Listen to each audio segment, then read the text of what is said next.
Hello, my name is Matthew Hunter with Legacy Wilderness Academy, and I'm on a mission to document every edible and medicinal plant in the southeastern U.S. so Southerners can have greater access to nutritious food and free medicine.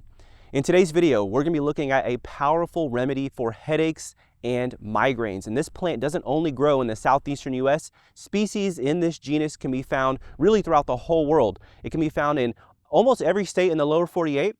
Parts of South America. It's widespread throughout Western Europe. It can be found in Asia and also Southeast Australia and New Zealand. The plant we're going to be looking at today is called Clematis. In this video, I'm going to show you how to identify wild clematis, and then we'll be looking at its medicinal uses, and I'll show you how to prepare it into a medicine. Stay tuned. Before we get started, I'll quickly mention that if you want to learn more about medicinal plants of the southeastern U.S., make sure that after this video you download my free guide to medicinal plants, which you can find in the link in the description below this video. The best time to find clematis in the eastern U.S. is in the months of August and September. You want to look in open, sunny areas with moist soil, and they're easy to recognize from a distance by their white flowers. So if you see vines that are climbing kind of low down on shrubs in the month of August and September in a sort of moist area, there's a pretty good chance that it could be clematis. The species we're looking at today is called Clematis virginiana, and it's one of the most common species you'll find throughout the East. It's identified by its four-petaled white flowers with numerous stamens coming out like a star right in the middle. The leaves of this species and of many other types of clematis are trifoliate, which means they're produced in leaflets of 3. And on this species, the leaflets have large teeth around the edges. You'll notice here that unlike poison ivy, which also has trifoliate leaves, the leaves of clematis are arranged oppositely. And what that means is if you look at this trifoliate leaf and then follow the stem where it actually comes out of the main vine, there is another leaf coming out at the same place, so they're opposite one another. So you can see this leaf and this leaf both come out at the same place along the vine.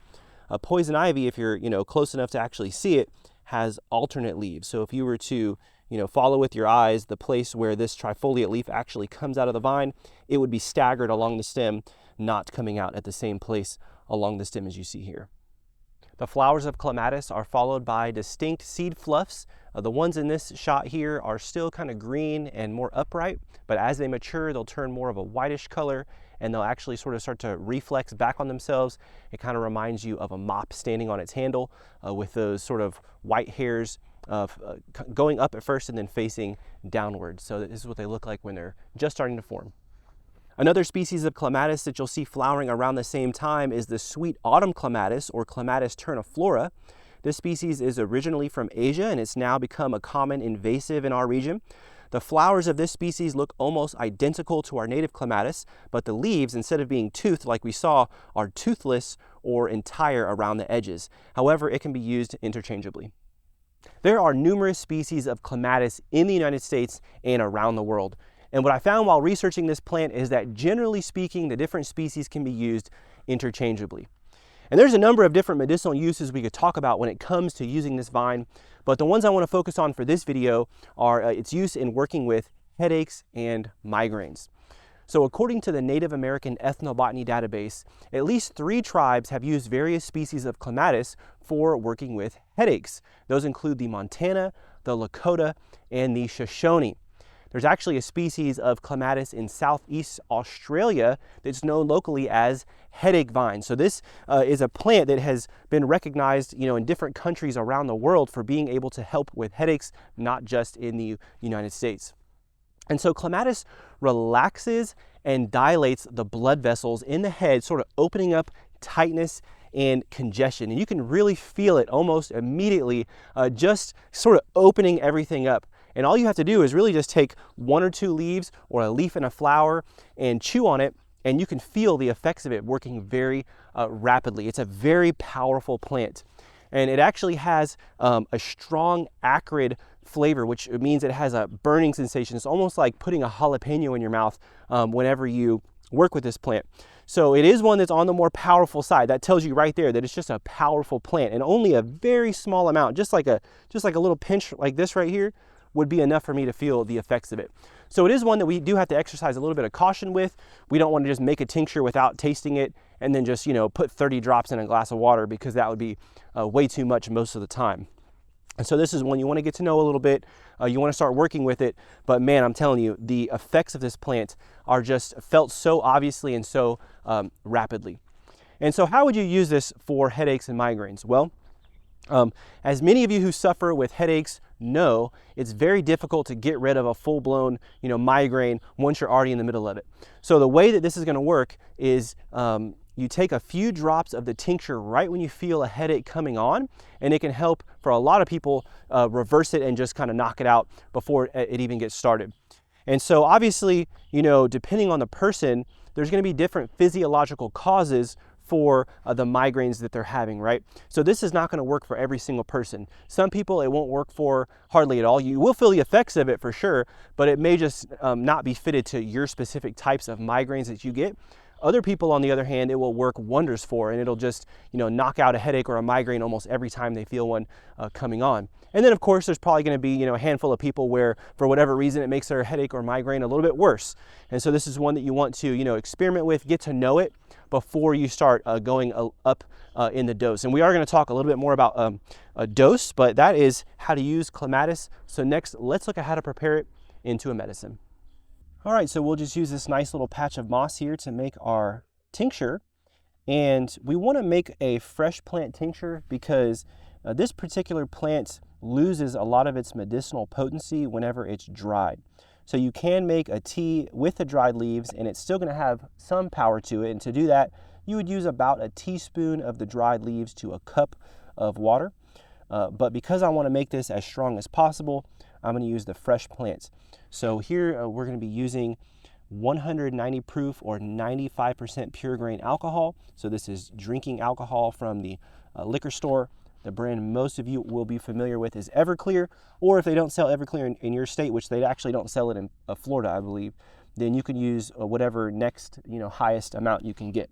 Even if you just use, 50% alcohol, it's still going to work fine. So don't get too tied up on that. And for this, we're just going to use the Folk method.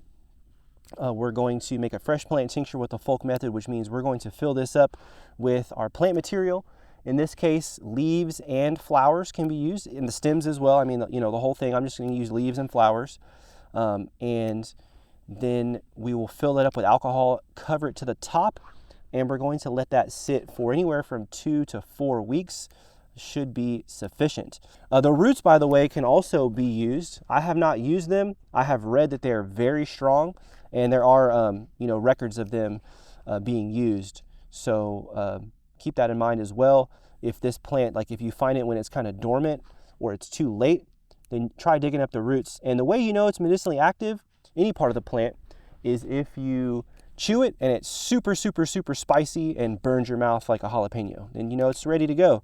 I actually tasted this plant earlier in the year, and it didn't have any medicinal action to it. So I think it's probably best whenever it's flowering, like many medicinal plants are, probably stronger when it's in its flowering season. Okay guys, so like I said, this is going to sit for about 2 to 4 weeks. You'll want to shake it up every day, and then also what I'll be doing is opening it up and pressing that plant material down, making sure that it stays below the alcohol level. And after that, we can just strain it out into another jar or into a dropper bottle.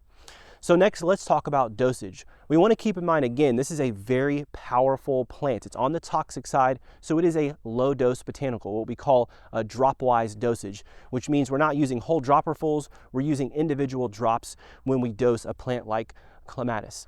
Now, it is going to depend on your local species and also the strength of your tincture as to what the dose is going to be.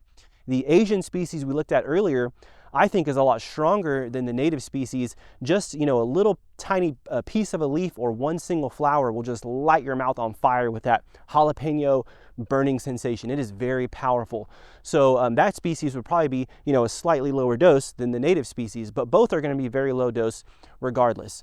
So with this native species, maybe just start with, 2 or 3 drops and see how that treats you. See if you can feel your headache sort of starting to diminish.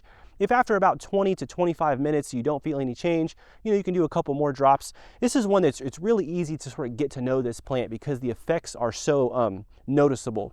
And so, one tincture like this is going to last a long time. So get to know the strength of your individual tincture. But I would say, 5 drops for most people is a good place to sort of land.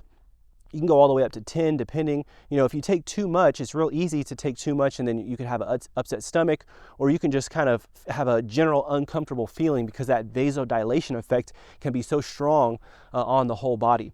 But again, you know, it's just one that you can feel the effects of it so rapidly that you know, okay, it took a little bit too much, can back down.